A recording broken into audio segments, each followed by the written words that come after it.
Bismillahirrahmanirrahim. Assalamualaikum warahmatullahi wabarakatuh.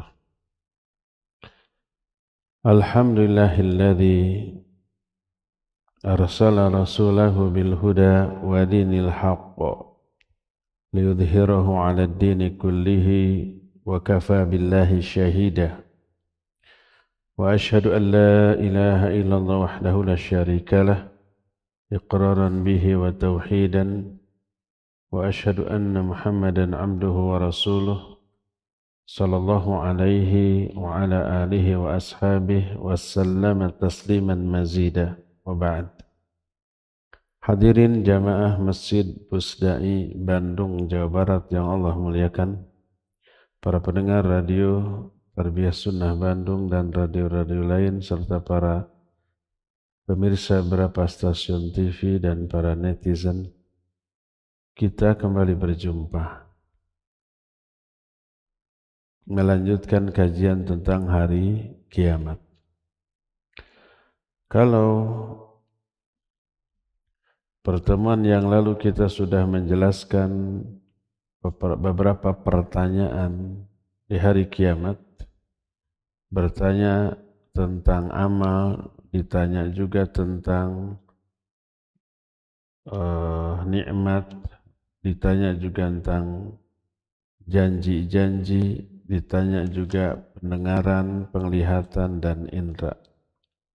Sekarang kita masuki pembahasan yang berikutnya, jenis-jenis hisab. Amal yang pertama kali ditanya, dihisab pada hari kiamat dari amalan hamba, kalau yang berkaitan dengan hak Allah adalah sholat. Kalau yang berkaitan dengan hak sesama manusia adalah darah.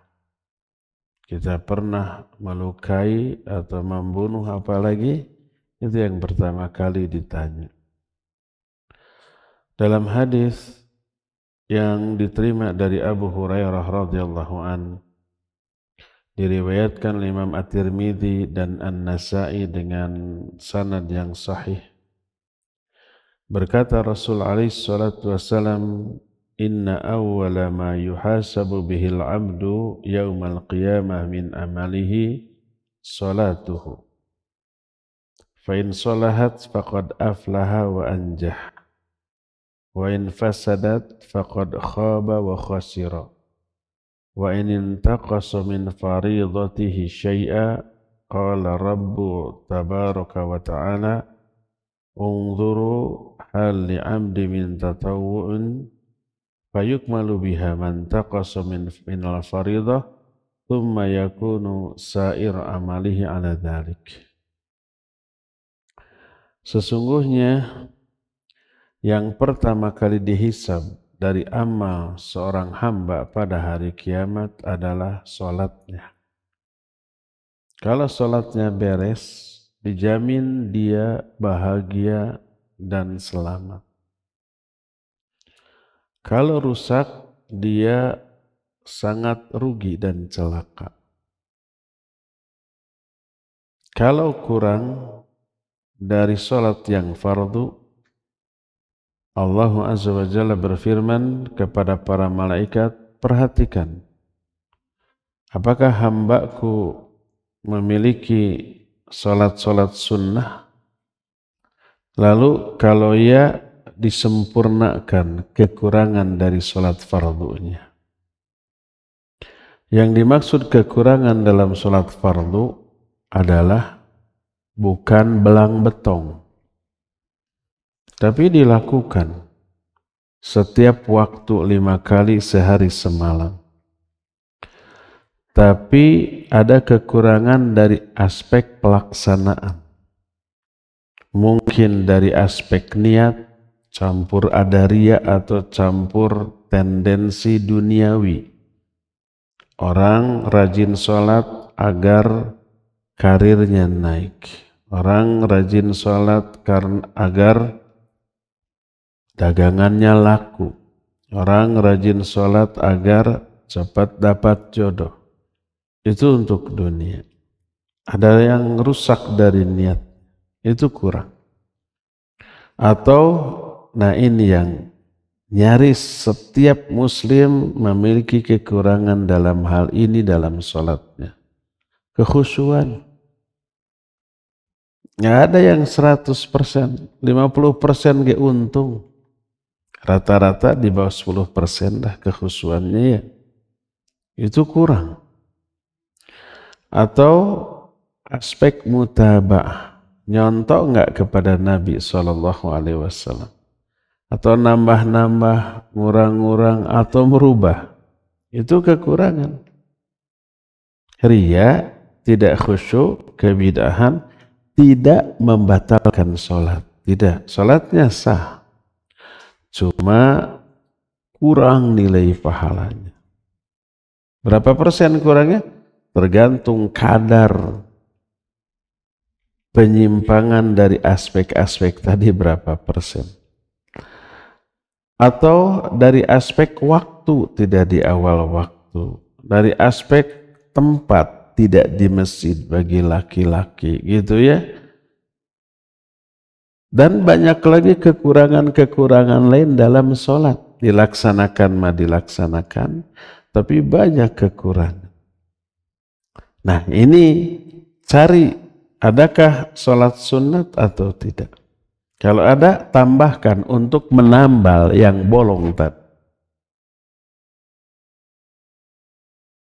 Memperbanyak sholat sunat karena kita meyakini banyaknya bolong-bolong dari sholat fardu kita. Nggak ada di antara kita yakin fardu saya 100%.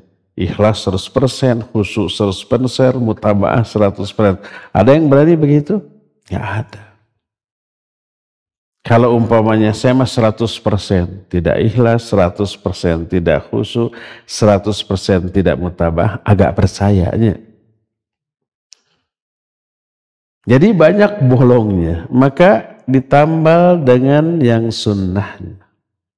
Hadis yang nadanya seperti ini banyak.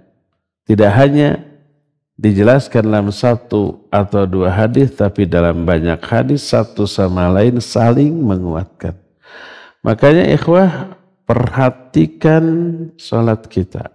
Kalau sholatnya beres, faqad aflaha wa anjah. Dia bahagia, dia selamat. Terus amalan lainnya gimana? Dijamin amalannya juga, lainnya juga bagus. Kalau sholatnya diterima, dijaminlah. Akhlaknya pasti bagus. Amal soleh lainnya pasti juga banyak. Kenapa? Karena kalau sholatnya diterima, Allah kasih reward. Allah kasih hadiah kontan. Allah kasih apresiasi. Allah kasih balasan yang segera di dunia itu juga sebelum di akhirat. Apa reward, balasan pahala kontan di dunia kalau sholatnya ini diterima? Balasannya adalah dikasih taufik hidayah untuk beramal soleh yang lainnya. Akhlaknya akan bagus. Dia akan dermawan. Dia akan rajin baca Quran. Dia akan rajin wirid, berdoa, zikir. Dia akan rajin infak dan sodako. Itu efek baik dari sholat yang diterima.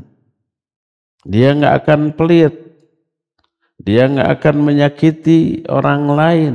Nggak akan berdusta, nggak akan bergibah, nggak akan melakukan dosa-dosa besar. Karena semua itu adalah fahsya dan mungkar. Dan itu terhindarkan oleh sholat. Inna sholata tanha anil fahsyai wal munkar. Sholat mencegah dari perbuatan keji dan munkar. Sholat yang gimana? Sholat yang benar tadi. Sholat yang diterima. Pasti akhlaknya baik. Allah mengapresiasi, oh ini sholatnya bagus. Saya kasih hidayah untuk beramal soleh yang lain. Lalu terdorong dia untuk baca Al-Quran, untuk banyak berzikir dan berdoa, untuk infak dan sedekah, untuk berbuat baik kepada sesama. Tuh, itu hadiah dari Allah berupa hidayah kepada orang yang sholatnya diterima. Makanya kalau sholatnya beres, beres. Dia bahagia dan selamat. Karena pasti amal-amalan lainnya juga beres, bagus. Tapi kalau sholatnya tidak diterima, sholatnya tidak akan mencegah dia dari perbuatan keji dan munkar. Setelah sholat dia bermaksiat. Setelah sholat akhlaknya tetap buruk. Setelah sholat kelakuannya tetap pikas sebelun, menyakiti orang, tetap bergibah, tetap mencela, menghina, tetap suudzon, tetap tajasus, tetap menyakiti sesama. Itu efek dari ditolaknya sholat tersebut.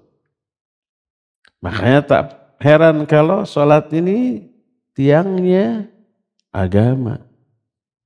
Karena apa? Tiang itu menyangga bagian lain. Tiang amruk bagian lain amruk. Sholat amruk amalan lain amruk. Seorang wanita kata sahabat, ya Rasulullah, innal mar'ata kathurat sholatuha wa siyamuha walakinnaha tu'di jironaha. Ya Rasulullah, ada wanita rajin sholat tahajud, rajin saum Senin Kamis. Itu sunnah itu. Jangan ditanya, yang wajibnya pasti lebih hebat. Tapi dia suka nyakitin tetangga. Apa kata beliau? La khaira fiha wa hiya finnar. Gak ada kebaikan dalam diri wanita itu. Dia ke neraka. Rajin tahajud, rajin saum sunat. Tapi suka nyakitin tetangga. Menunjukkan tahajudnya, saum sunatnya ditolak. Karena sholat dan saum yang diterima harus melahirkan kemuliaan akhlak. Harus terhindar dari keji dan munkar. Kalau sholat masih keji dan munkar, ditolak. Karena sholat yang benar tanha anil fahsya'i wal munkar. Kalau saum masih keji dan munkar, ditolak. Malam yada qawla zur wal amala bihi wal jahl, falaysa lillahi hajatun fi ayyada'a ta'amahu wa syarabah.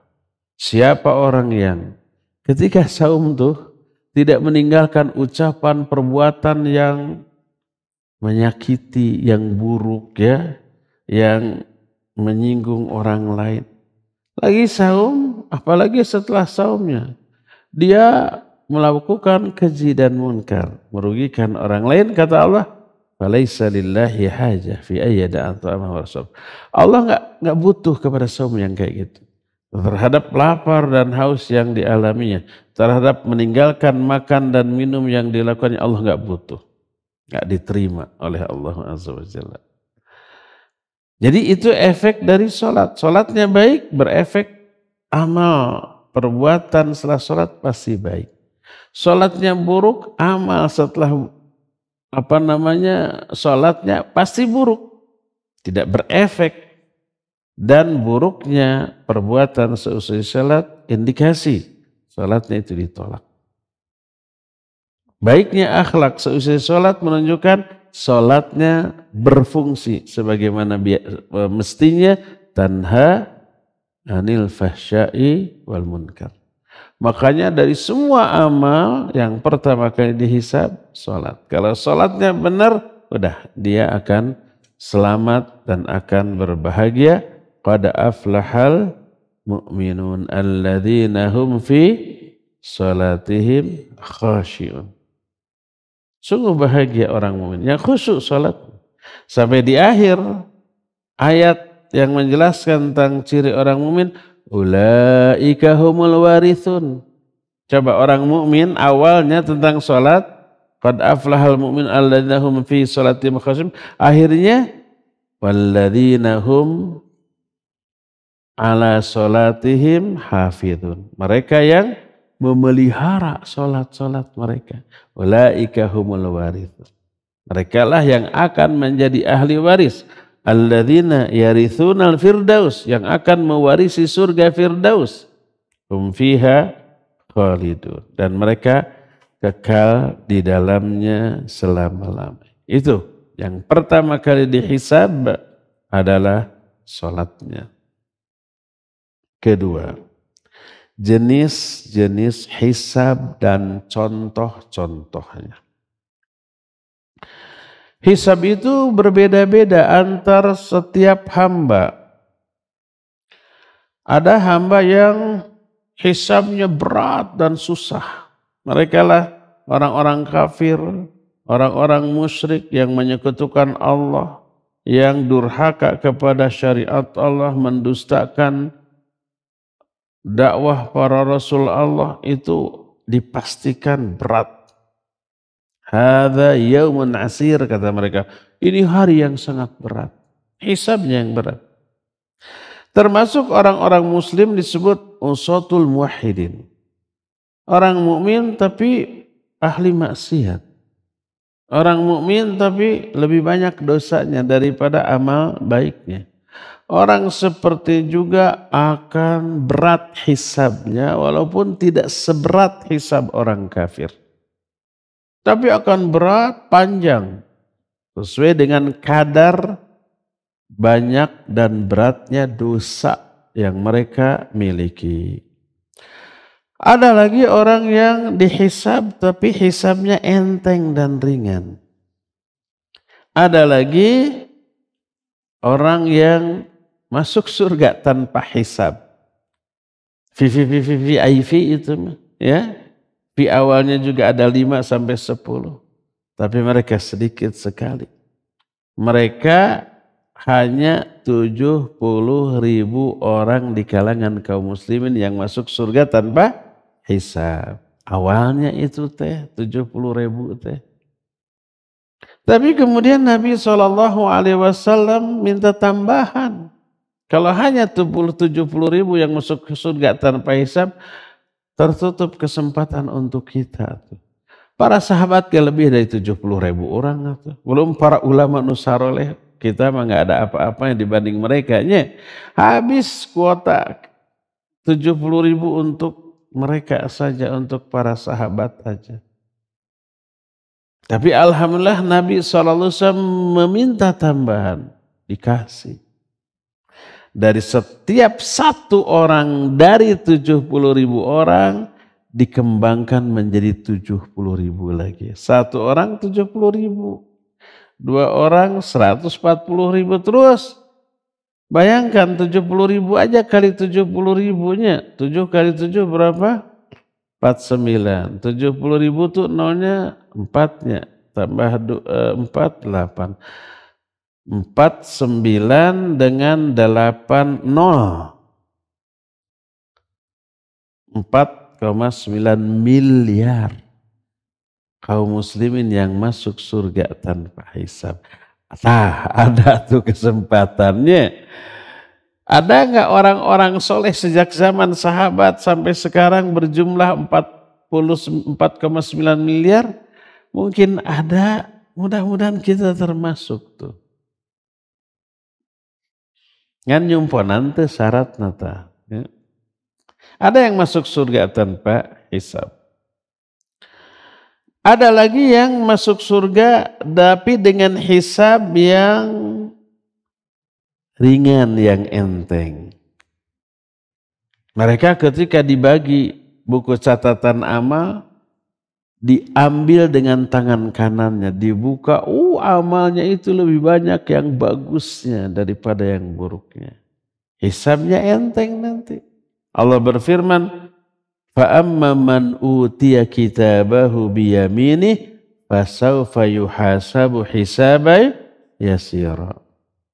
Adapun orang yang diberikan kitab catatan amal dari sebelah kanannya, berarti lebih banyak amal solehnya tuh daripada amal salahnya. Lebih banyak ibadahnya daripada maksiatnya. Dosanya ada, maksiatnya ada. Ada orang mah nggak ada yang maksum. Nama maksum ada. Pak maksumnya rahimahullah sudah meninggalnya. Namanya ada.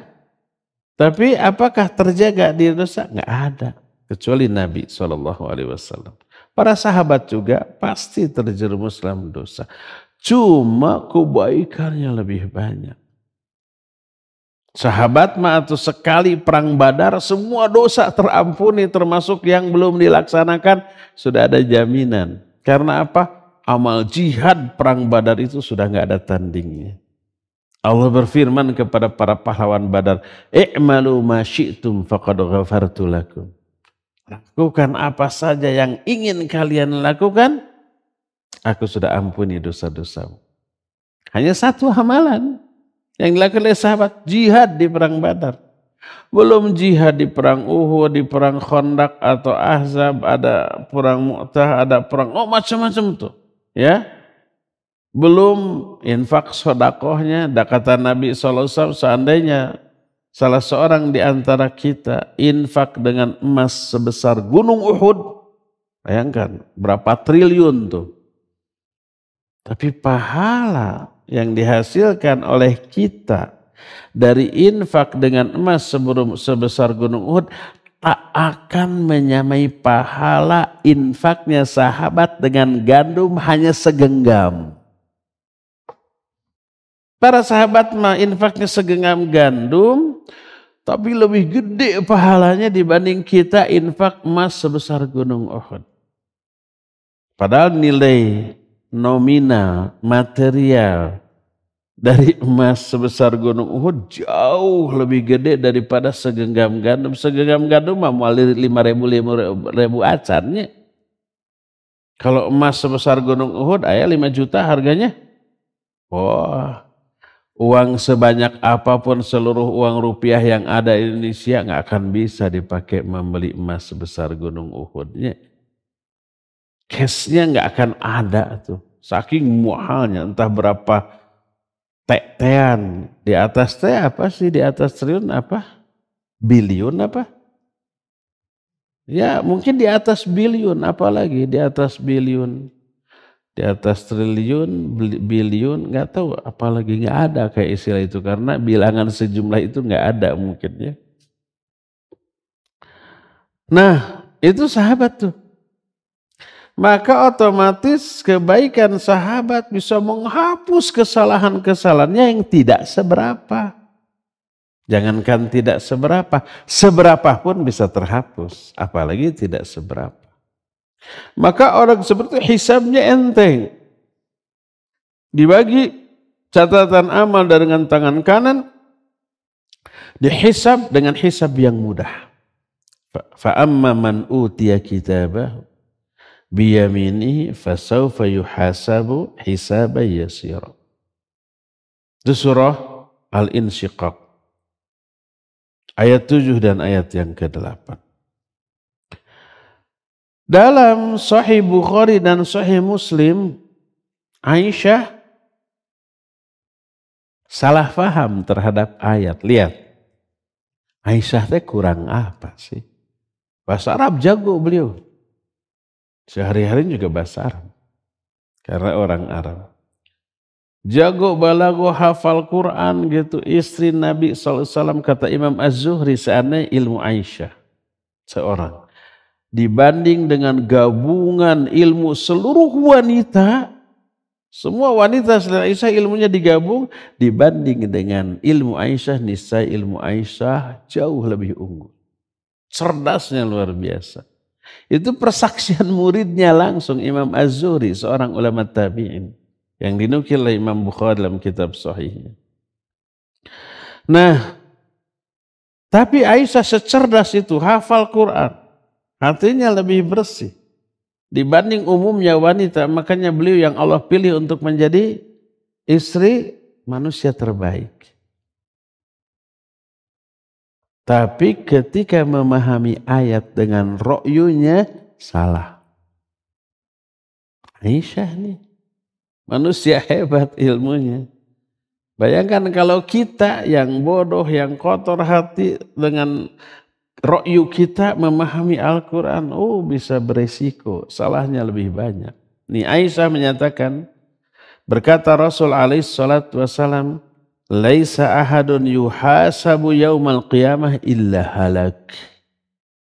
Tidak ada seorang pun yang dihisab pada hari kiamat kecuali pasti dia binasa. Setiap yang dihisab pasti binasa. Maksud binasa diazab. Setiap yang dihisab pasti diazab. Mendengar ucapan begini Aisyah kerung atunya, mikir, dihubungkan dengan ayat. Kata Aisyah, "Alaysa qad qala Allah Ta'ala, fa amma man utiya kitabahu biyamini fasawfa yuhasabu hisaban yasira." Tapi bukankah Allah berfirman dalam Al-Qur'an, siapa yang menerima atau diberikan catatan amalnya dengan sebelah kanan, dia akan dihisab dengan hisab yang mudah. Fa amma man utiya kitabahu biyamini fasawfa yuhasabu hisaban yasira wa yanqalibu ila ahlihi masrur. Dia akan kembali ke keluarganya dengan masrur. Masrur happy, gembira, bahagia, sumringah gitu ya. Ini menunjukkan hisabnya mudah dan selamat. Tapi kenapa Nabi SAW menyatakan tak ada seorang pun yang dihisab kecuali dia celaka, binasa, kena azab.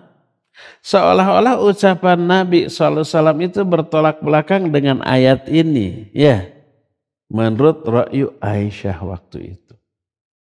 Dan kita gak mikir begitu atunya. Apa kata Nabi SAW? Innama dhalikal arad.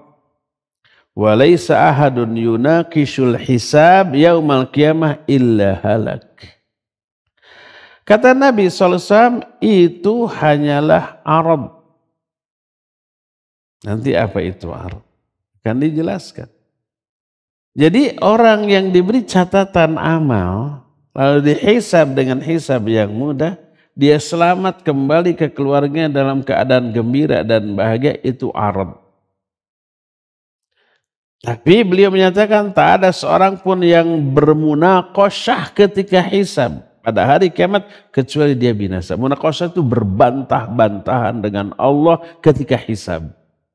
Nanti berbantah-bantahnya apa? Nanti ada contohnya. Sabar. Sebentar lagi. Itu pun semoga waktunya cukup. Tapi ayat tadi arad. Arad itu isi penasaran. Arad itu ditampakkan dosa orang mukmin tadi yang dihisab dengan hisab yang mudah. Tampakkan kamu dosa ini. Ngaku tuh. Dan siap diadab atas dosa itu. Apa kata Allah? Dosamu ini waktu di dunia aku tutup loh. Aku rahasiakan. Orang-orang gak tahu. Dan sekarang aku ampuni kamu. Tak, itu yang dimasuk ke hisab yang mudah. Dan itu bukan dianggap hisab. Itu arad. Nanti ada hadisnya. Hadis ini sahih diriwayatkan oleh Imam Bukhari dan Imam Muslim dalam kitab Sahih Bukhari dan Sahih Muslim. Berkata Imam An-Nawawi rahimahullah kitab Syarah Sahih Muslim ketika menerangkan hadis ini. Kata beliau, maknal munaqasyah fil hisab istaqsa alaih. Kata Imam Ana, makna berdebat, berbantah-bantahan di dalam hisab pada hari kiamat, maknanya adalah nanti ada qisas. Menurut Al-Qadhi Iyad, maknanya udziba, dia akan diazab, yang berbantah-bantahan.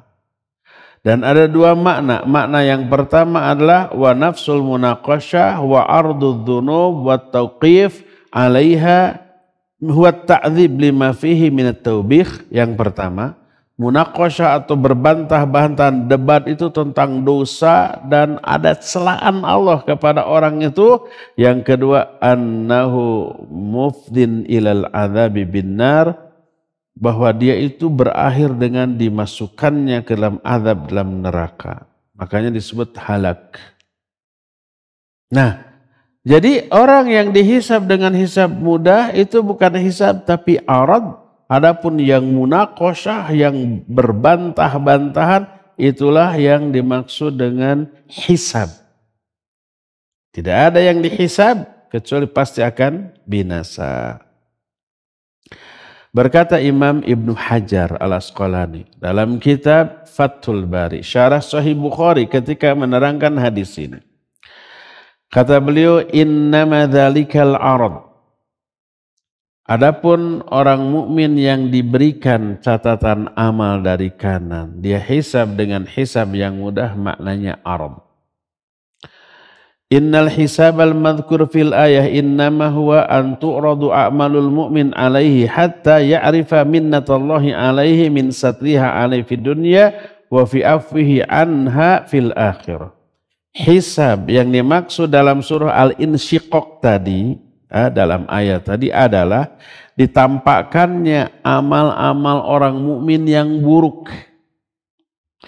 Lalu orang mukmin itu mengetahui kasih sayang dan karunia Allah kepadanya karena ternyata amal buruk itu Allah tutup ketika di dunia dan Allah ampuni ketika di akhirat. Itu penjelasan Imam Ibnu Hajar dalam kitab Fathul Bari. Wal muradu bil arad kama huwa dhahir min hadhil ahadits ardu dzunubil mu'mini alaihim kayudriku mudda ni'matillahi alaihim fi ghufraniha lahum. Yang dimaksud arad oleh Rasul sallallahu alaihi wasallam adalah ditampakkannya dosa-dosa mukmin di akhirat, lalu oleh Allah dikatakan di dunia ditutup, di akhirat diampuni. Itu arad. Dan itulah yang dimaksud dengan hisab yang mudah. Jadi fa'amma man utiya kitabahu biyaminihi fasawfa yuhasabu hisaban yasira wa yanqalibu ila ahlihi masrura. Adapun orang yang diberikan catatan amal dengan sebelah kanannya, dia akan dihisab dengan hisab yang mudah. Hisabnya itu disebut arad. Yaitu, nih kamu dosa ini ngaku enggak? Iya. Kamu dosa ini di hari ini ngaku enggak? Iya, iya. Terus kata Allah, satartu halaka fid dunya wa aghfiru halakal yaum. Aku tutup dosamu ketika di dunia. Orang enggak tahu kamu ini banyak dosa. Orang nyangka kamu teh soleh, ya, padahal salah. Suci, padahal kotor, banyak dosa, tapi Allah tutup. Dan hari ini aku ampuni. Untung enggak orang itu? Itu yang dimaksud dengan hisab yang mudah. Itulah ard. Semoga Allah memasukkan kita ke dalam golongan ini minimal. Ya, dihisab tapi dengan cara yang mudah. Menerima catatan amal dari mana? Kanan. Syaratnya perbanyak ibadah dan amal soleh.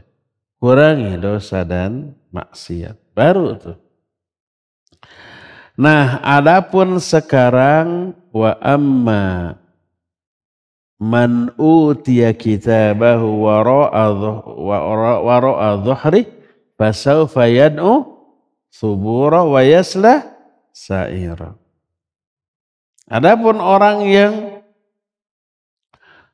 menerima catatan amalnya dari balik punggungnya. Dari balik punggungnya sebelah kiri lagi. Nerima dengan tangan kiri dan nerimanya bukan dari depan atau kanan tapi dari balik punggungnya. Dalam surah Al-Haqqah disebutkan, فَأَمَّا مَنْ أُوتِيَ كِتَابَهُ بِشِمَالِهِ. Adapun orang yang menerima kitab catatan dengan tangan kiri. Dalam surah Al-Insyiqaq, dari balik punggungnya. Ya, dari balik punggungnya tangan kiri. Dia sendiri nggak mau melihat catatan amalnya. Karena buruknya catatan itu. Lebih banyak dosanya daripada kebaikan-kebaikannya. Fasawfa yad'u thubura, dia akan berteriak meneriakan kesialan, kecelakaan. Aduh, celaka aku, binasa aku, pasti akan diazab, gitu ya. Innahu kana fi ahlihi masrur. Karena dulu dia ketika di keluarganya happy, senang-senang. Lalai gitunya dari ibadah, dari kewajiban, melanggar syariat sehingga senang dengan perbuatan yang diharamkan tersebut. Nah, kayak gitu. Nah, ini yang akan dihisab dengan hisab yang susah, ya. Terus ada bantah-bantahan antara orang itu dengan Allah Azza wa Jalla. Ada beberapa contoh munaqasyah atau berbantah-bantahan antara Allah dengan pelaku pelaku kemaksiatan. Ini muslim loh. Hati-hati. Ini bukan kafir, ini muslim. Tapi muslim yang berdosa besar. Dan contoh yang pertama ini adalah orang-orang hebat ketika hidup di dunia. Dihargai, dimuliakan karena kehebatannya. Dianggap orang baik. Kadang dianggap orang suci, kadang dikultuskan. Coba lihat. Pertama, munaqashatul miraiyin. Munaqashah atau diskusi atau berbantah-bantahannya antara Allah dengan orang-orang yang riya ketika beramal.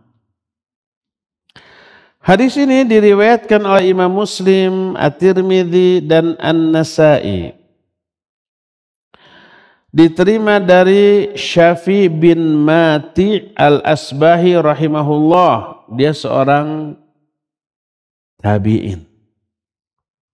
Annahu dakhala al-Madinah. Fa idza huwa bi rajulin qad ijtama'a ahli nas. Faqal man hadza? Faqalu Abu Hurairah. Fadanautu minhu hatta qa'antu baina yadayhi wa huwa yuhadditsun nas.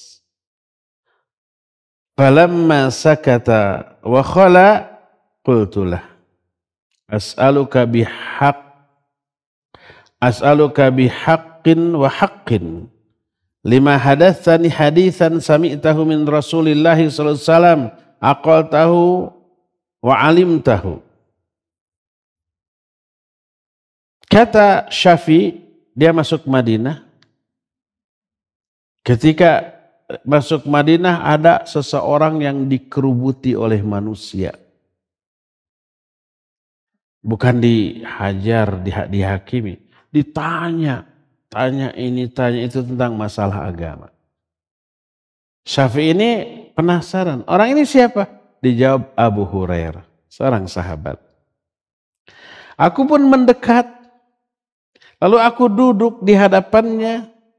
Dia sedang berbicara kepada manusia, menerangkan hadis. Setelah selesai, orang-orang pergi, sudah selesai kajiannya nih. Aku bertanya kepada engkau karena hakku. Hak orang bertanya kepada ahli ilmu. Karena perintah Allah, fas'alu ahla dzikri in kuntum la ta'lam. Tanya ke ahli. Orang bodoh berhak nanya.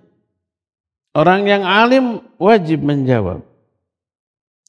Ini hakku tentang hadis yang kau dengar dari Rasul sallallahu alaihi wasallam, kau fahami, kau ketahui. Apa kata Abu Hurairah? Afal. Oke, aku akan lakukan. Apa yang kamu minta? Nah, dia minta diceritakan satu hadis saja yang sensasional, waduh, yang spektakuler dan benar sangat sensasional. Kata Abu Hurairah, "Sauhadditsuka hadisan haddatsanihi Rasul sallallahu alaihi wasallam, aqaltuhu wa alimtuhu." Aku akan ceritakan kepadamu satu hadis yang oleh Nabi sallallahu alaihi wasallam diceritakan. Aku fahami, aku hafalkan, aku ketahui. Apa yang terjadi coba? Setelah itu, thumma nasyaqa Abu Hurairah nasghatan famakatha qalila thumma afaqa. Tiba-tiba Abu Hurairah pingsan. Belum ngomong golepak. Itu luasnya. Setelah beberapa lama beliau siuman lagi, sadar lagi. Ketika sadar beliau menyatakan la uhadditsuka hadisan haddatsanihi Rasul sallallahu alaihi wasallam fi hadzal bait ma ma'ana ahadun ghairi wa ghairuh. Aku akan ceritakan kepadamu satu hadis yang disampaikan oleh Rasul sallallahu alaihi wasallam kepadaku di rumah ini. Tak ada orang lain bersama kami saat itu kecuali aku dan beliau berdua, Nabi dan Abu Hurairah. Lebih panjang dari yang tadinya. Apa yang terjadi? Golepak teh, pengsan deui Abu Hurairah teh. Tsumma afaqa, beliau siuman wa masaha an wajhi, kemudian beliau mengusap wajahnya. Kemudian berkata, af'alu la uhadditsannaka haditsan haddatsanihi Rasul sallallahu alaihi wasallam ana wa huwa fi hadzal bait ma ma'ana ahadun ghairi wa ghairuh. Aku akan lakukan permintaan kamu. Aku akan ceritakan kepadamu satu hadis yang disampaikan oleh Nabi SAW kepadaku. Ketika itu aku dan beliau hanya berdua, nggak ada orang lain. Pas mau menyampaikan, golepak dewai pingsan. Seberapa kali tah? 3 kali. Setelah itu beliau sadar lagi, kemudian beliau menyandarkan badannya ke dinding. Lalu berkata, cuma 3 kali pingsannya. Kenapa beliau pingsan? Hadisnya isinya mengerikan.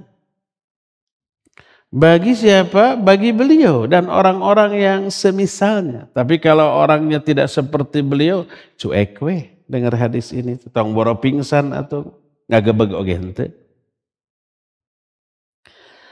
Apa kata Nabi alaihi salatu wassalam? Haddatsani Rasul, kata Abu Hurairah, haddatsani Rasulullah sallallahu alaihi wasallam. Annallaha idza kana yaumul qiyamah yanzilu ilal ibad liyaqdiya bainahum wa kullu ummatin jathiyatun. Fa awwalu ma yad'uhu bihi rajulun jama'al Qur'an wa rajulun qutila fi sabilillah wa rajulun katsiral mal. Apabila hari kiamat nanti Allah turun menemui hamba-hambanya untuk menghisab mereka. Seluruh umat saat itu jathiyah. Apa jathiyah? Bahasa kitanya apa? Tapak deku. Apa tapak deku? Itu berdiri di atas 2 lutut atau apa ya? Ya tapak deku lah. Apa bahasa Indonesia tapak deku teh? Berdiri di atas 2 lututnya. Nya eta we. Berdiri berlutut, tah eta berlutut. Semuanya berlutut.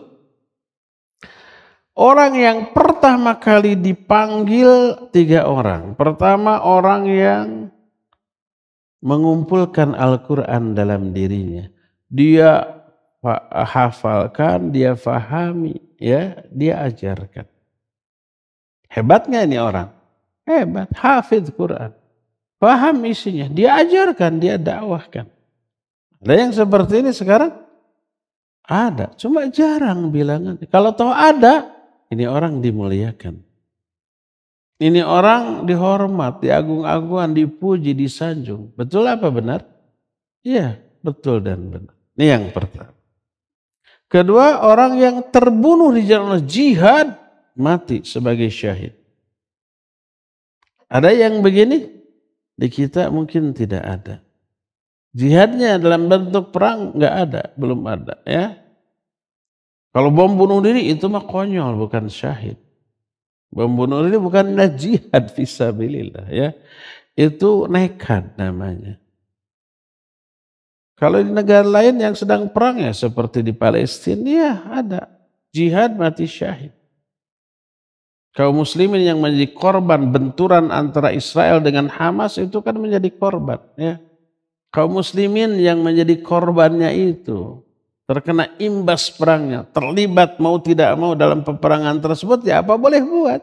Kita simpatinya kepada mereka, doakan mereka.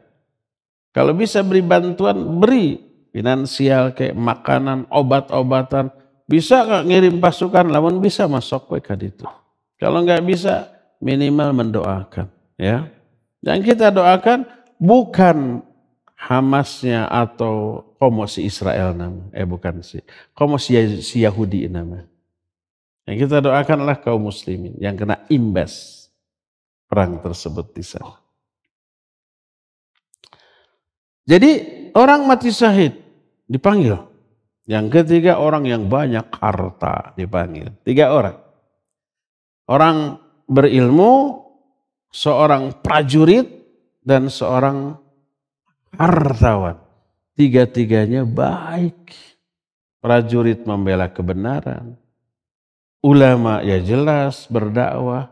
hartawan dermawan. Tukang tutulung kanu butuh, tatalang kanu susah.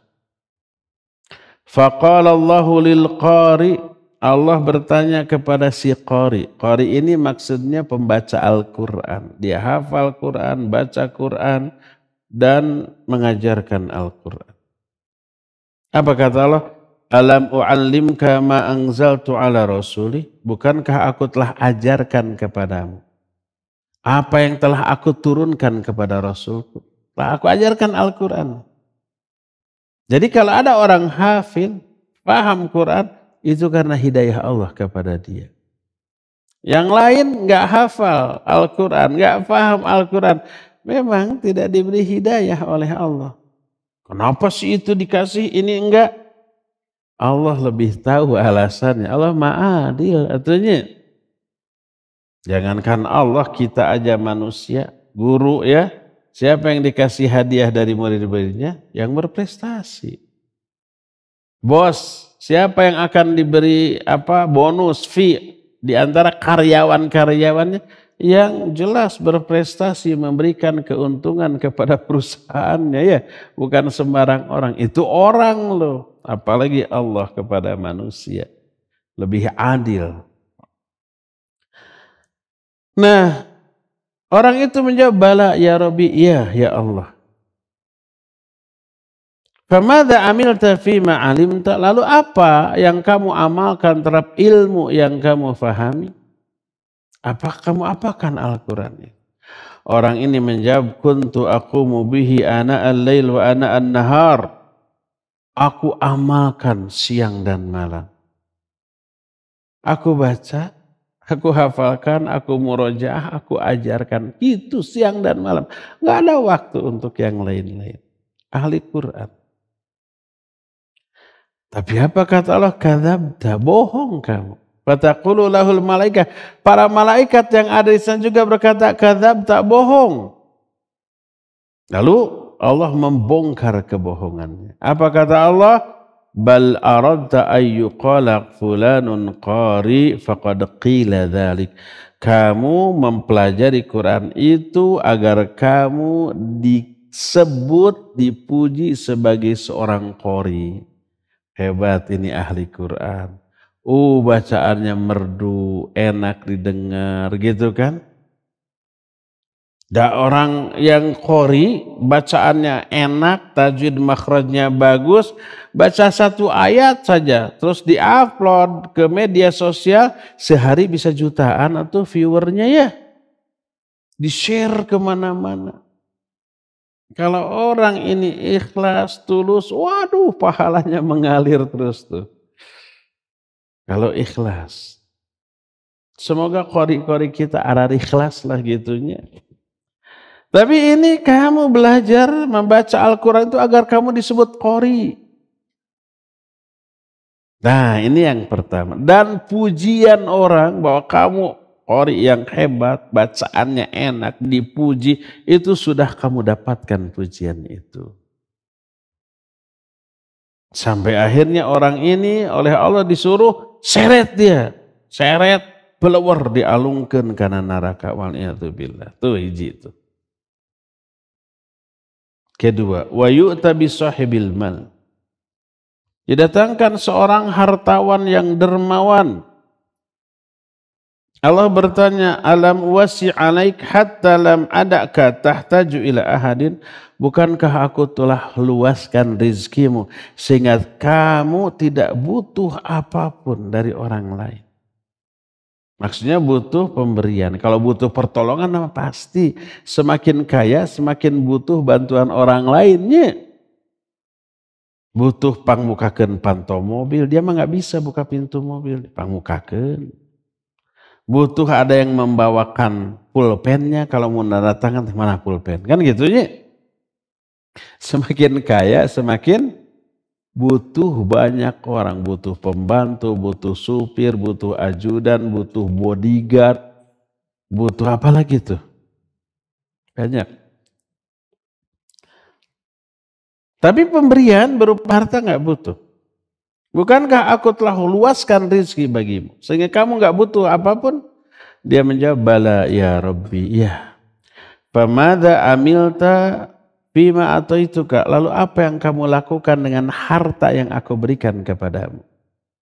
Dia menjawab, kuntu usilur rahim wa atasaddaq, aku pakai hartaku untuk silaturahmi dan bersedekah.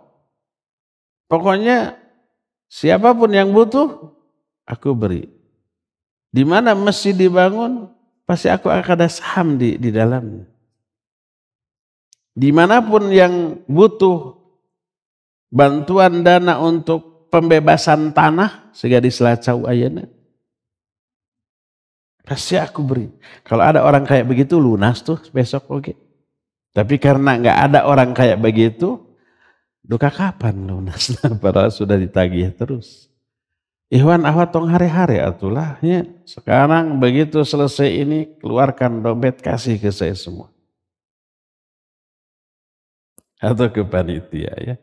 Oh nggak ada juga di bank, transfer kan ada HP tuh ya. Pakai QRIS bisa ada ya nanti tuh ke panitia. Ke yayasan. Cing tinggali, besok lunas tuh. Kalau lunas, alhamdulillah, gening tidak hanya ngaji tapi beramal. Kalau enggak lunas, ya sabar lah, kumade ya tuh. Paling diudag-udag debt collector, penjual. Apa kata Allah? Kadzab, tak bohong kamu. Para malaikat juga berkata bohong kamu. Lalu Allah berkata, bal aradta ayyuqal fulanun jawad faqad qila dzalik.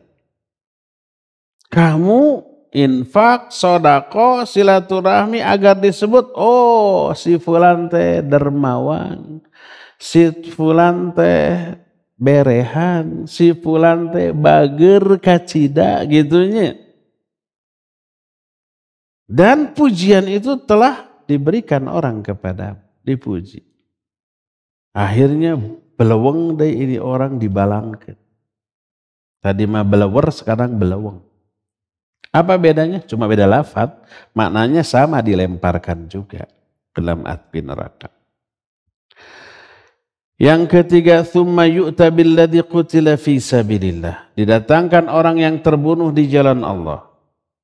Lalu Allah bertanya, fi madza qutilta? Dalam keadaan apa kamu terbunuh? Orang ini menjawab, amarta bil jihad fi sabilik faqataltu hatta qutilt. Engkau perintahkan aku untuk berjihad di jalanmu, lalu aku perang sampai aku terbunuh. Apa kata Allah? Bohong kamu. Para malaikat mengatakan bohong kamu. Lalu kata Allah, bal aradta ayyuqal fulanun jari faqad qila dzalik. Kamu berperang agar kamu disebut jari. Jari itu berani, jagoan, pahlawan.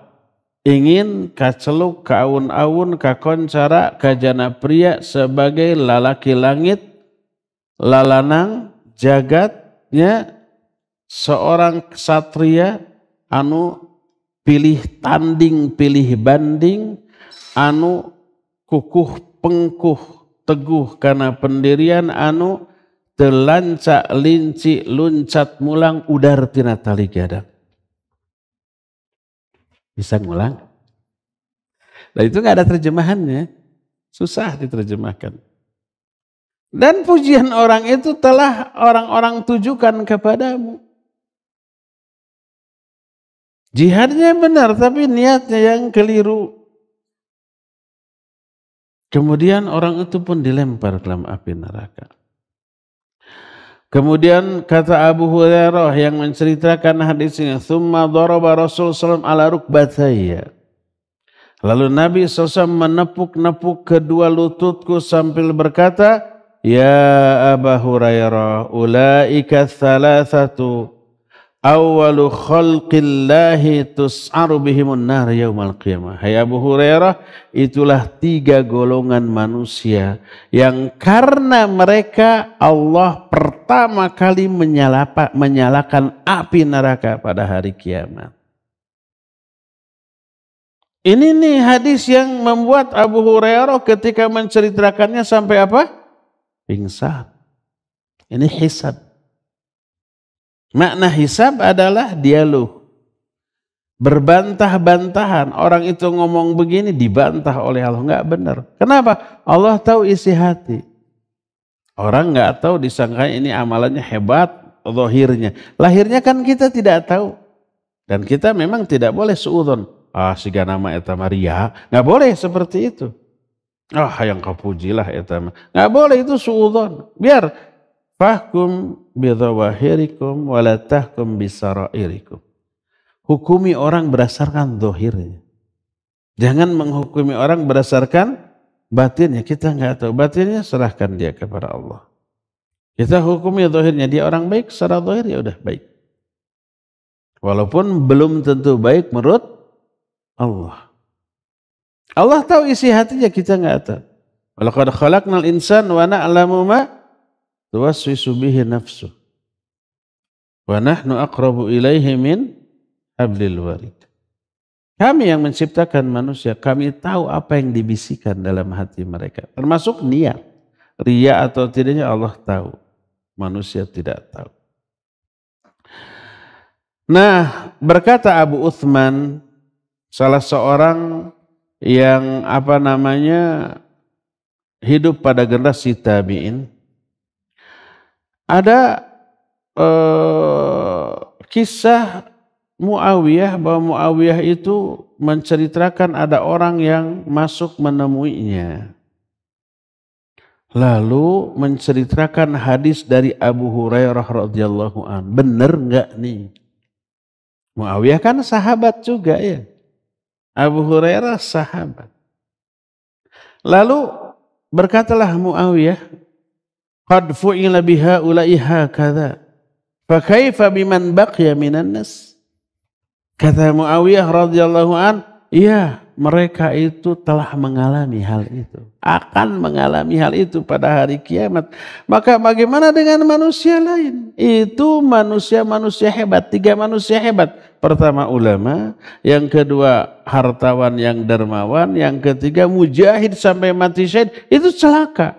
Karena apa? Karena riya niat. Apalagi yang tidak seperti itu.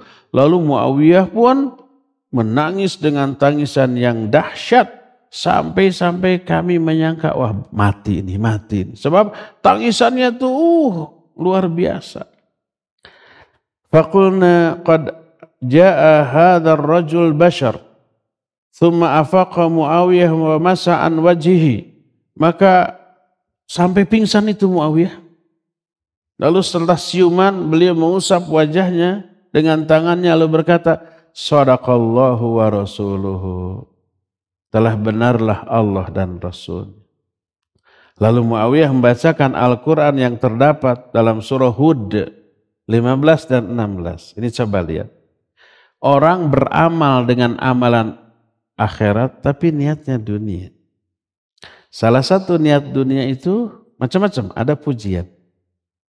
Ada juga ingin harta kekayaan, jabatan, pangkat, selain popularitas ya, kekuasaan, itu dunia.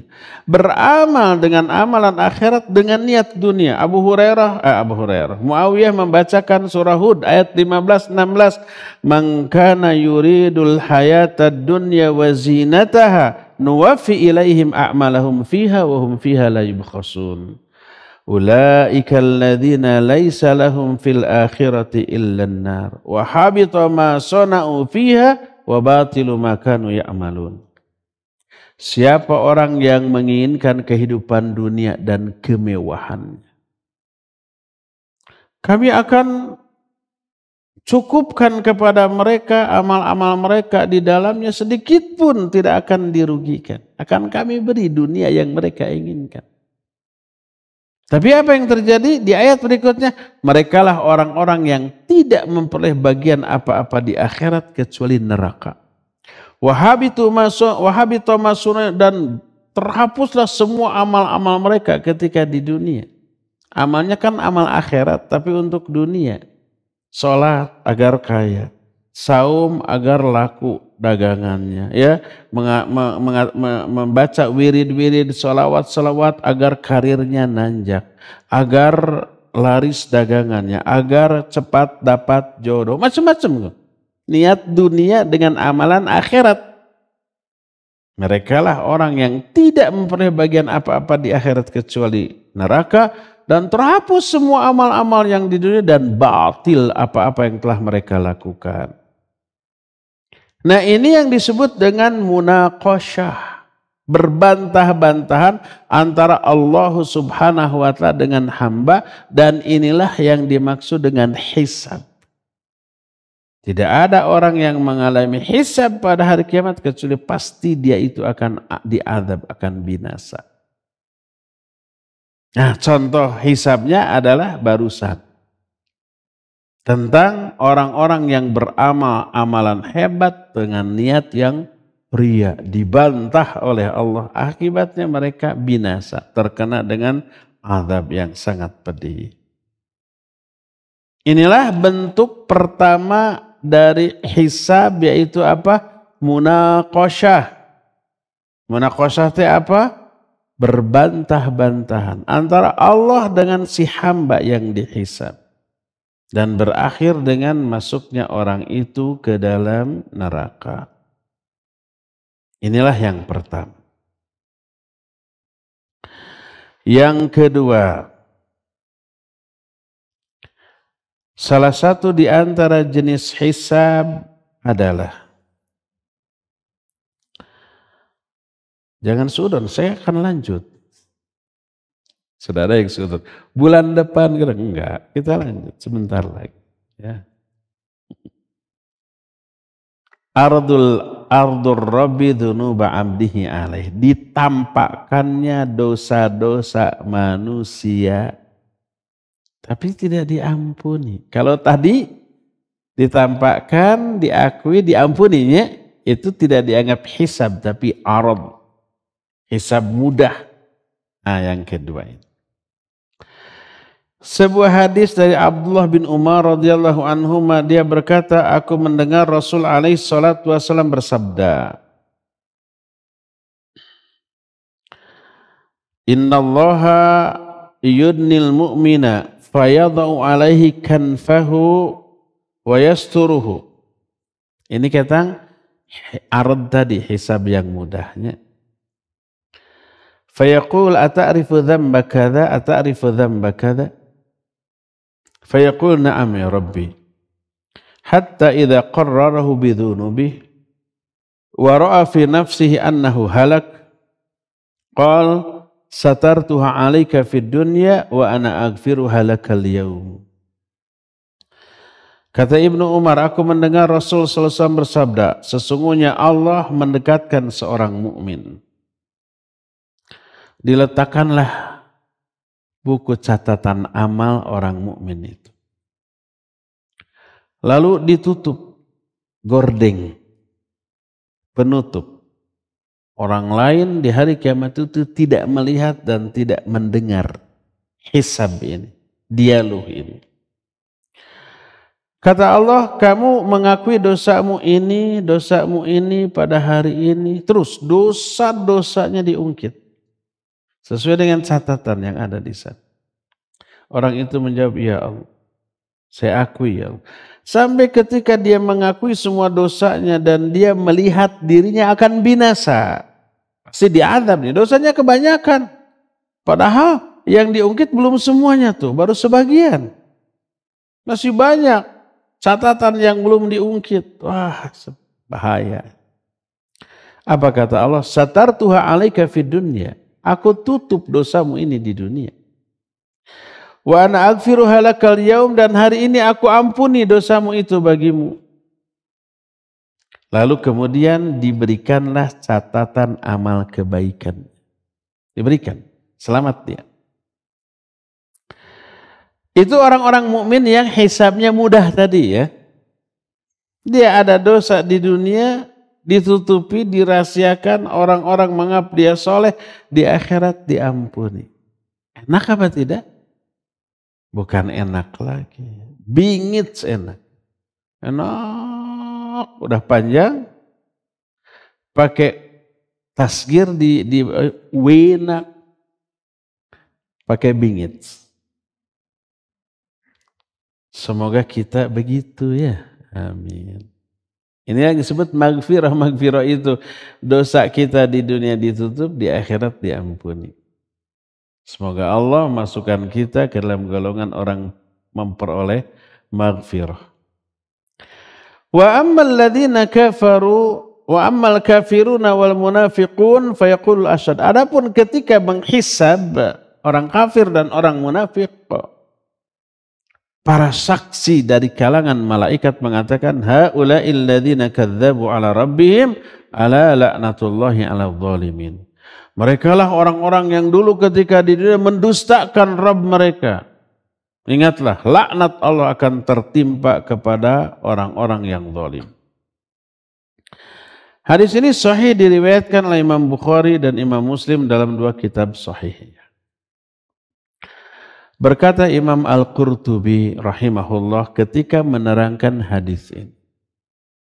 Kata beliau, adapun ucapan Nabi SAW yang menyatakan wa yadau alaihi kanfahu ay satarahu wa latafahu wa ikramahu wa yukhatibu khitaba mulatafah wa yunajihi munajatan musafah wal muhaddatsah.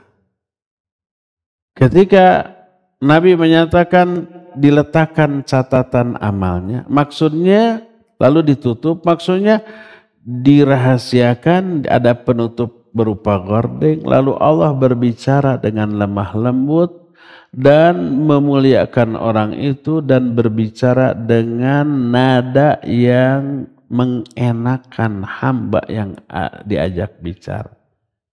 Tidak kasar, tidak ada bentakan, tidak ada pelototan.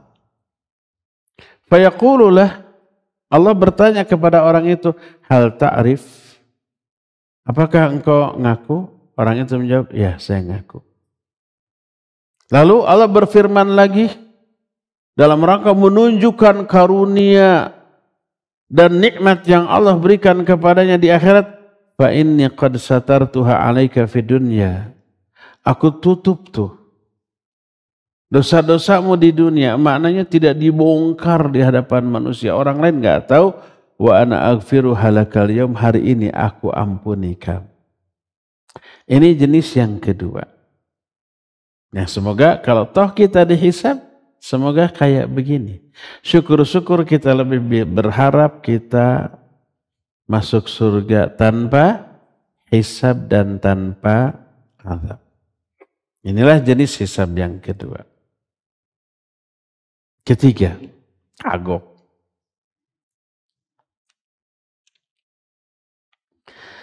Mu'atabatur Rabbi abdahu fima waqa'a minhu min taqsir. Nah, ketiga, hisab dialognya itu ada berupa celaan Allah kepada seorang hamba karena kelalaian hamba ketika di dunia.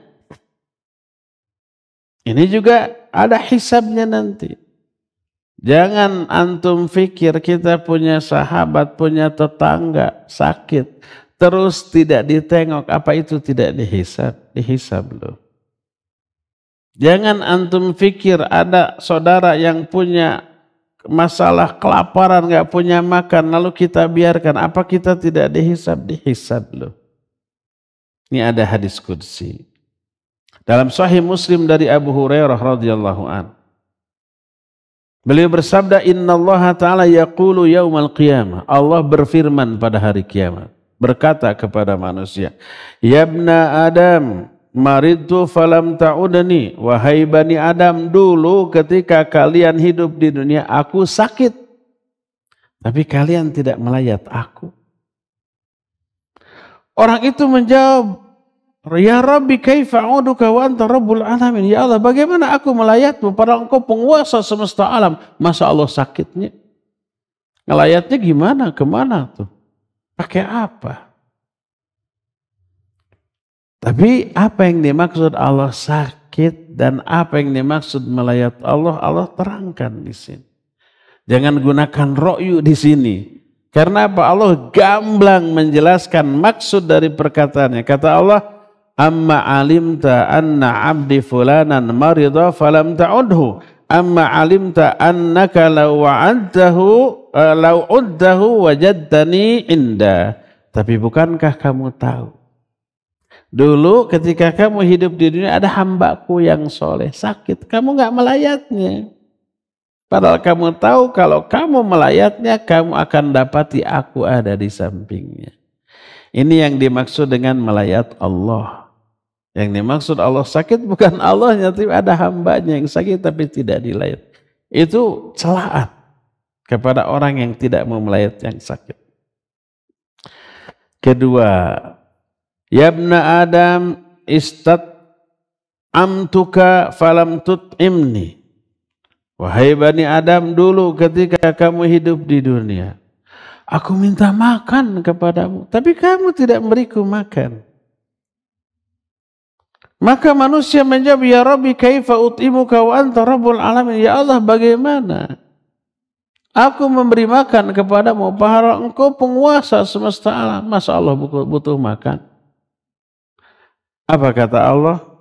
Amma alimta annahu istat'amaka abdi fulan falam tut'imhu. Amma alimta annaka law at'amtahu lawajadta dzalika indi. Bukankah kamu tahu ada dulu waktu di dunia hambaku minta makan kepadamu, kamu nggak kasih.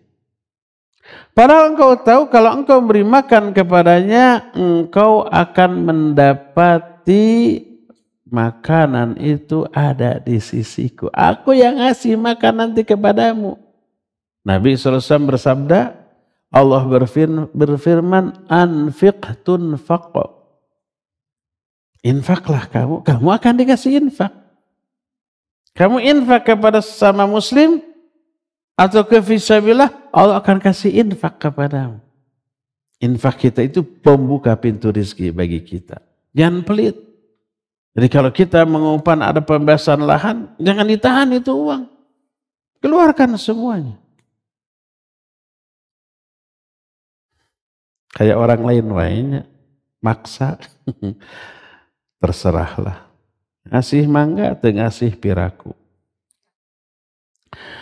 Lalu kata Allah Azza wa Jalla, ya ibna Adam istasqaituka falam tusqini. Hai Bani Adam, dulu ketika di dunia aku minta minum kepada kamu, kamu tidak memberiku minum. Kata orang itu, ya Allah, bagaimana kami memberi minum kepadamu padahal engkau penguasa semesta alam? Kata Allah, bukankah dulu ada hambaku minta minum kepadamu, kamu enggak kasih. Padahal kamu kalau memberi, niscaya minuman itu ada di sisiku dan aku akan curahkan kepadamu. Ini maknanya al-jaza' min jinsil amal. Siapa yang melayat, Allah akan mudahkan urusan orang itu. Siapa yang beri makan, Allah akan kasih makan. Siapa yang kasih minum, Allah akan kasih minum. Siapa yang berinfak, Allah akan kasih infak dengan jumlah yang jauh lebih besar daripada apa yang dia keluarkan. Nah, orang itu ditanya seperti itu dalam rangka mu'atabah. Mu'atabah celaan Allah, kenapa nggak peduli gitu loh kepada sesama? Kepedulian kita kepada sama ternyata termasuk bagian yang akan dihisab pada hari kiamat nanti, ya. Inilah jenis-jenis hisab. Benar sekarang mas cuma sampai di sini saja dulu. Insya Allah bulan depan kita akan lanjut kepada proses hisab yang selanjutnya. Ya, kita masuki sesi tanya jawab. Ada waktu tersisa 5 menit lagi ya insya Allah.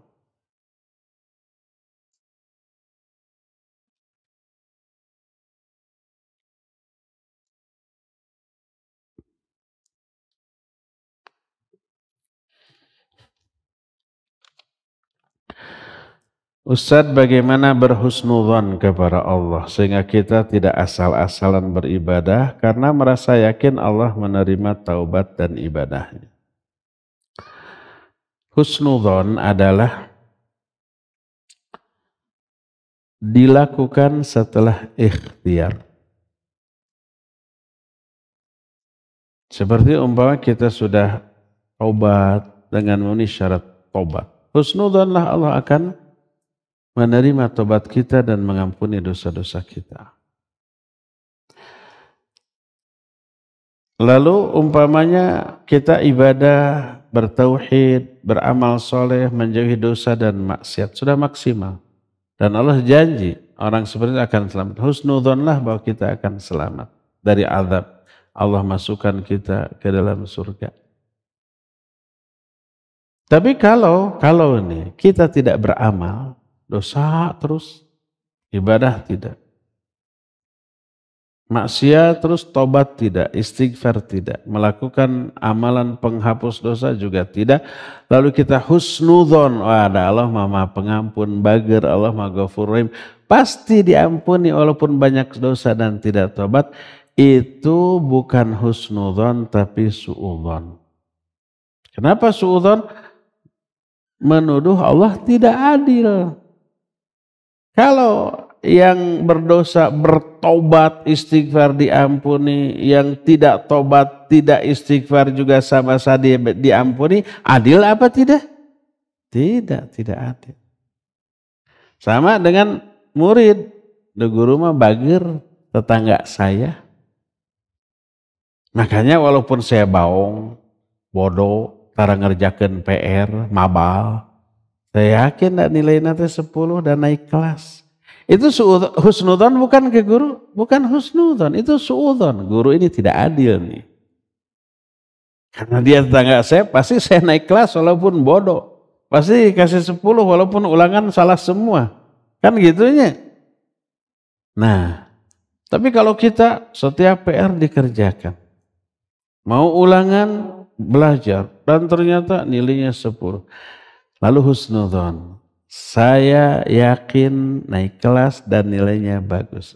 Itu husnudzon yang pada tempatnya. Jadi husnudzon kepada Allah harus disertai dengan ikhtiar. Kita beribadah, beramal soleh, melakukan banyak kebaikan, husnudzonlah, Allah kasih pahala. Allah ampuni dosa kita. Allah selamatkan kita dari api neraka. Allah masukkan kita ke dalam surga.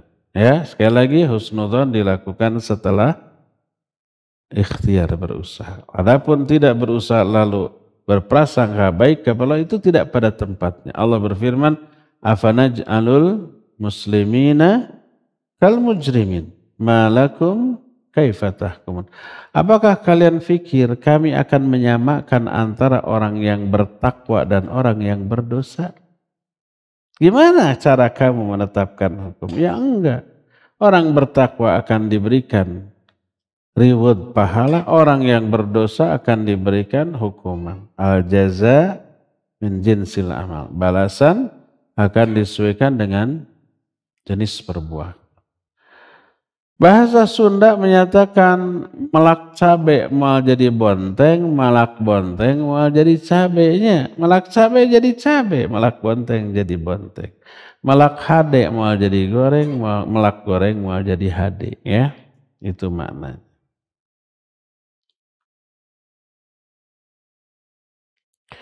Apakah kita bisa merasakan amalan kita itu ikhlas atau tidak? Kadang iya, kadang tidak. Sering kita merasa ikhlas, ternyata terbukti tidak ikhlas. Apa yang bisa membedakan ikhlas ini? Ilmu. Dengan ilmu kita tahu. Ilmu tentang apa? Terutama ilmu tentang tauhid. Ilmu tentang makna dari keikhlasan itu sendiri, ya. Dengan beberapa indikasinya. Itu ada penjelasan tentang itu. Kita kan pernah membahas amalan hati bab ikhlas, ya, ada detil rinciannya itu. Kalau orang tidak paham bisa salah, merasa ikhlas padahal tidak ikhlas, ya. Umpamanya seorang ustadz berdakwah, perasaan mah ikhlas nih. Adipeknya ternyata ada yang mencela dakwah, vlog teh, itu hargaan pisan ka saya. Oh, ternyata ada perasaan ingin dihargai oleh orang dengan dakwah yang dilakukannya. Terbukti gening tidak ikhlas. Buktinya tersinggung. Orang-orang persalaman bercium tangan, bolak-balik. Pas ada tege gue, nyal teh. Kata jelema teu ngahargaan ka saya, tercium tangan. Padahal saya teh kurang kumaha dakwah teh atuh. Saya kurang kumaha ngebimbing umatnya tuh, meni tengah hargaan ka saya. Oh, ternyata ingin dihargai oleh orang. Para nabi dijelaskan dalam Al-Qur'an, ma as'alukum alaihi ajra in ajriya illa anallahi rabbil alamin. Aku tidak mengharapkan balasan apapun atas dakwahku dari kalian. Balasanku itu tiada lain kecuali hanya dari Allah Azza wa Jalla. Bahkan ucapan terima kasih nuhunnya atas dakwahnya enggak. Tidak ingin dapat apresiasi balasan dari orang atau penghargaan dari orang. Pas umpah dakwah kita dicampakan, dihina, tidak dihargai orang, sabaro ting dah saya tidak ingin dihargai oleh orang tapi oleh Allah. Apakah dakwah Nabi dihargai oleh semua orang? Enggak, banyak yang menghina, banyak yang melecehkan dari dulu sampai sekarang setelah beliau wafat tetap ada orang yang melecehkannya kan? Nggak peduli, kita nggak butuh penilaian, apresiasi, komen dari orang, kita inginnya dari Allah Azza wa Jalla.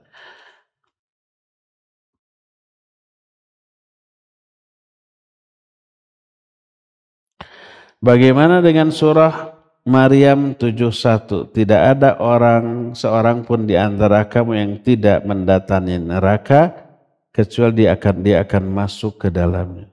Hal itu bagi Tuhanmu adalah suatu ketentuan yang sudah ditetap. Ya, ayat itu menyatakan tidak ada seorang pun illa wariduha kana rabbuka hatman maqdiya. Tidak ada seorang pun yang melewati neraka kecuali dia akan wurud ke dalamnya. Dan ini sebuah ketetapan yang pasti dari Allah. Setiap yang melewati sirat neraka pasti akan wurud ke dalamnya. Itu ayat. Apa maknanya? Ada dua penjelasan para ulama. Pertama, yang dimaksud wurud di sana abr. Yang dimaksud wurud di sana menyeberang sirat. Tidak ada seorang pun yang melewati neraka kecuali akan menyeberang sirat di atas neraka, bukan masuk. Nah, kemudian ada yang masuk ke neraka karena dosa-dosanya. Kalau orang mukmin yang soleh, yang takwa, selamat. Padahal sirat ini kan sudah kita gambarkan super susah. Pertama, kecil. Sekecil bagian tajam dari sebuah pedang. Kedua, leur. Muzillah matak tisereule, matak tikosewad. Leur licin. Ketiga gelap. Dan masing-masing orang punya cahaya, ada yang cahaya sejempol, ada yang setubuhnya, ada yang sepohon kurma, ada yang serumah, tergantung amalnya ketika menyeberang sirat. Nah, terus selain itu ada besi-besi yang keluar menyambar orang-orang yang sedang lewat. Nah, susahnya sudah kecil, poek, leur, disambar oleh besi-besi. Tapi orang yang selamat, ada yang secepat kilat, ada yang secepat kuda berlari, ada yang secepat burung terbang, ada yang secepat orang berlari, ada yang berjalan, ada yang merangkak. Ada yang ngorondang, ada yang merangkak. Ada yang hampir sampai golepak. Itu namanya wurud. Makna wurud lah abr. Abr itu apa? Nyebrang. Maknanya tidak ada seorang pun manusia yang melewati neraka kecuali harus menyeberang dulu di atasnya. Bukan masuk ke dalam neraka. Yang tidak ditakdirkan ke neraka, lewat selamat sampai ke seberang. Ini makna yang pertama. Makna yang kedua, betul termasuk orang mukmin masuk ke dalam neraka, tapi tsumma nunajjiyal ladzina amanu wa amilus shalihat. Kemudian kami selamatkan orang beriman dan beramal saleh. Masuk dulu tapi niscaya api neraka itu dingin baginya, lalu Allah selamatkan. Nah, itu makna wurud yang kedua. Walhasil memang ulama ahli tafsir ikhtilaf tentang makna wurud dalam surah Maryam 71 itu. Tapi yang jelas orang beriman beramal soleh mau masuk atau tidak ke dalam neraka mereka akan selamat. Jumhur ulama menyatakan makna wurud di sini adalah nyebrang bukan masuk ke dalam api neraka. Wallahu a'lam.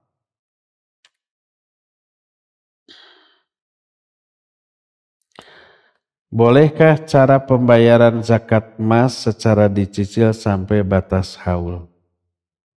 Kalau belum masuk haul nggak wajib zakat. Umpamanya kita nyimpen emas 1 ons itu sudah masuk nisab. Begitu 1 ons sudah masuk nisab 84 gram lahnya selamatan. Sampai 84 gram kita hitung sejak saat itu sampai setahun kemudian. Sebelum setahun nggak wajib zakat. Setelah setahun, tapi setahunnya tahun Hijriah ya. Bukan Masehi. Setelah setahun baru terkena kewajiban zakat 2,5%. Tidak disicil per bulan dikeluarkan. Enggak. Belum setahun 11 bulan belum wajib zakat. Dikeluarkan juga bukan zakat namanya. Paling infak dan sodako. Zakatnya tetap dianggap belum tertunaikan. Ya. Tunggu sampai haul 1 tahun barulah keluarkan semuanya. 2,5%. Jangan dicicil. 0,5% wehela. Besok bulan depan 0,5% deh. Jangan, sekalian aja ngapain dicicil. Kebiasaan anak kalau ngaji Quran setiap setelah sholat maghrib diawali dengan baca Al-Baqarah ayat 1 sampai 4, ayat kursi 3 ayat. Makanya ayat kursi 3 ayat. Ayat kursi masa ayat. Al-Baqarah ayat 255. Sebelumnya dan setelahnya tidak lagi disebut ayat kursi. Itu saja. Dari mulai Allahu la ilaha illa walahil qayyum sampai wala ya'udu hifdhuhuma wa huwal aliyul azim. Itu 1 ayat kursi. Ayat kursi 3 ayat.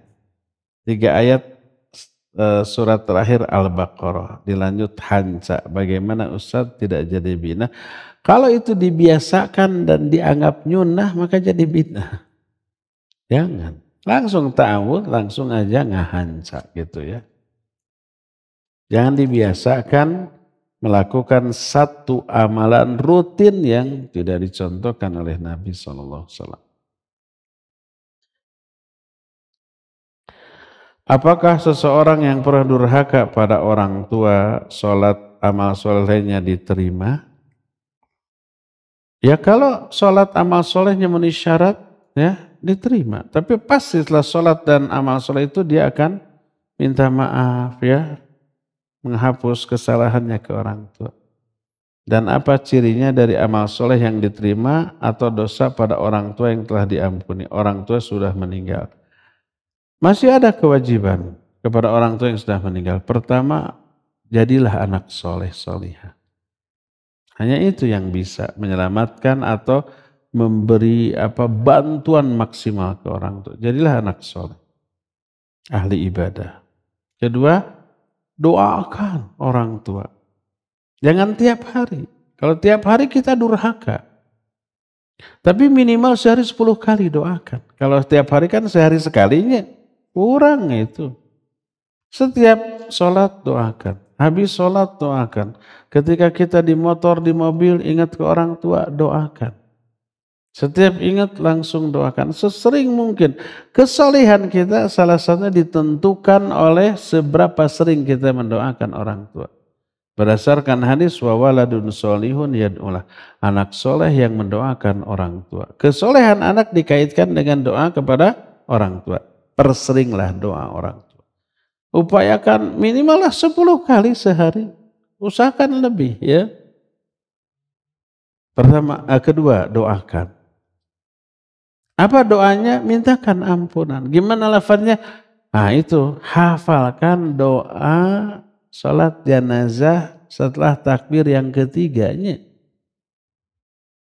Tapi ditujukan ke orang tua. Kalau yang meninggal ibu kita, Allahumma gfirlaha, warhamha, wa'afiha, wa'afan. Atau sebetulnya Allahumma gfir li ummi atau Allahumma gfir li walidati.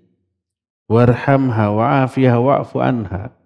wa akrim nuzulaha wasi' madkhalaha waghsilha bil ma'i wal barad wa naqiha min al khataya kama yunaqqa thawbul abyadu min ad-danas wa abdilha khairan min dariha wa abdilha daran khair ahlan min wa abdilha daran khairan min dariha ya wa ahlan khairan min ahliha wa zawjan khairan min zawjiha wa adkhilhal jannah wa aidha min adzabin nar wa adzabil qabr. Hafalkan.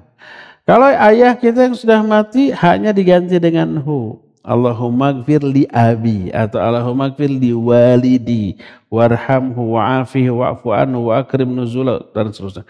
Kalau dua-duanya huma Allahumma gfir li walidayya warhamhuma wa'afihima wa'fu anhuma dan seterusnya. Tinggal diganti dengan huma. Bagi yang belum terbiasa rada liar tapi dengan terus sehari minimal 5 kali maka akan lancar. Hayati dijamin tidak akan lupa. Pas ada sholat jenazah ngadadak, tetangga atau saudara mati kan kita ciweh buka buku, aduh lupa lagi doanya, dulu pernah hafal kan gitunya. Dan sholat jenazah mah jarang, belum tentu setahun sekali. Akhirnya buka buku dulu. Sekarang mah gampang, buka Google hafal tuh. Doa sholat jenazah buka diapalkan, apal pas Allahu Akbar, duh naon tadi tina Google teh. Aya nu kitu? Ada apa banyak? Banyak apa semua? Kalau dihafalkan, dibaca tiap hari, hafal tiap hari, nggak perlu buka lagi. Karena kita selalu baca untuk orang tua kita. Ya. Kalau yang kita doakan lebih dari orang tua, mungkin ada saudara yang sudah meninggal, kakek nenek sudah meninggal, ya. Umumnya yang orang tua sudah meninggal, kakek neneknya juga biasanya sudah meninggal, biasanya umumnya. Pakai hum. Maka tercakup semuanya nanti, ya. Itu yang ketiga. Jadi yang pertama jadi anak soleh. Kedua doakan, baru dua kita. Ketiga coba kirim pahala dari amal soleh kita. Umrohkan, hajikan, sodakoh atas nama orang tua. Pahalanya sampai ke orang tua, sampai juga kepada kita ya. Tiap tahun kurbankan ini untuk saya, ini untuk orang tua. Dua-duanya jangan sampai saya mah udah kemarin, sekarang untuk ayah, nanti besok untuk ibu. Enggak, kalau bisa, kalau budget dananya ada, sayanya. Kurban masih ada sisa budget untuk ibu, untuk ayah dan seterusnya. Sampai itu pahala ya. Itu yang ketiga. Keempat, jalin hubungan baik dengan sahabat-sahabat dari orang tua kita. Itulah 4 cara untuk berbuat baik sebagai bukti tobat kita dari dosa kepada orang tua. Kalau sholat sendiri di rumah, saya suka mengeraskan bacaan sholat saya, terdengar oleh sendiri, karena membuat saya lebih konsen. Bolehkah itu? Ini ikhwan apa? Kalau ikhwan nggak boleh sholat di rumah tanpa uzur. Ke masjid ya, ke masjid. Mak, kalau ada suami dan anaknya laki-laki sholat di masjid, suruh ke masjid. Kalau sholat di rumah, suruh ke masjid ya. Dorong aja, jangan di sini, sana gitu aja ya. Udah mau takbir, dorong, bedol. Ke masjid kan di sini. Kecuali kalau sudah bubar mah, apalah gimana lagi. Nanti sholat berikutnya jangan sampai terlambat. Ini kalau ikhwan, kalau akhwat boleh nggak dikeraskan kalau sendirian? Pertama, kalau sholat jahriyah boleh, maghrib, isya atau subuh. Adapun kalau sholat sir jangan, karena hukum asal zuhur dan asar lah sir, walaupun laki-laki berjamaah. Apalagi wanita ya, sir aja ya. Sir bukan berarti di dalam hati, bukan digerenteskan, bukan. Tapi ada, hanya terdengar oleh sendi ngaharewas, ya itu sir ya. Adapun kalau maghrib, isya, subuh atau tahajud boleh dikeraskan selama tidak mengganggu. Tidak mengganggu orang lain yang lagi sama-sama sholat atau lagi tidur. Ya, boleh keraskan karena dengan mengeraskan terdengar oleh diri sendiri itu lebih terhayati betul. Ya, kalau banyak orang ingin dikeraskan tapi mengganggu, cocok kuping dengan kapas dengan kalau kita naik pesawat tuh suka dikasih cocok kuping, airplug namanya ya, cocok pakai semacam spong gitu, apa spong tuh? Busa kecil, geleng-geleng, masukin, kan mengembang nutup, nggak kedengaran apapun. Tapi kita ngegerentes sedikit kedengaran. Jadi orang lain tidak terganggu, kita masih bisa menghayati isi bacaan kita terdengar. Nah, saya nggak tahu apa itu ada dijual umum atau tidak ya. Airplug namanya, penutup ini. Kalau di pesawat biasa suka dibagi. Kalau enggak kapas naon we ubalkeun ka dieu nya, tapi engke dicabut deui. Jangan dipakai terus. Apakah zikir dengan bantuan tasbih itu bid'ah? Saya suka menggunakan tasbih dengan niat untuk memudahkan bilangan zikir terutama yang jumlahnya 100 kali. Karena saya pelupa, boleh enggak? Apakah tasbih sudah ada di zaman Nabi SAW? Ada. Sebelum Nabi ada, sudah ada. Siapa yang pertama bikin? Itu para pendeta agama lain. Sebelum Islam ada, Buddha, Hindu, agama lama di Tibet ada. Dan mereka pakai tasbih, dikalungkan gede-gede kadang. Kalau dulu waktu saya kecil remaja SMP, SMA, suka nonton film kungfu kan. Yang jagoan tuh biasanya pendeta, senjata nanti ada tasbih tuh. Ada yang di sini yang suka begitu? Sekarang masih? Jangan. Dulu lah waktu kecil. Masih ingat kan? Senjata teh tasbih. Apalagi kalau penjahat nanti siluman. Tasbih itu memang alat ibadahnya agama lain dari dulu. Di zaman Nabi SAW sudah tasbih, ada tasbih. Tapi Nabi menggunakan tidak. Beliau menggunakan tangan. Jari tangan. Dan itu akan menjadi saksi dari bagian tubuh kita pada hari kiamat. Ya. Jadi kalau kita suka pelupa kan dengan ini saja sudah bisa. Umpamanya satu buku jari ini 3 ya. 3 kali 5? 15. 2 kali 30 tambah 1 jadi 33 kali. Itu sudah. Kumawi cara namalah asal dengan tangan. Mau satu jari 4 kali. 4 kali 5 berarti 20. Mungkin nambah 10 nanti rada liar itu teh. Mending 3 kali 3 kali. Terserah gimana cara tapi dengan jari. Ya, tidak menggunakan alat di luar jari, apalagi alat itu merupakan alat ibadah dari agama lain. Ya, wallahu a'lam.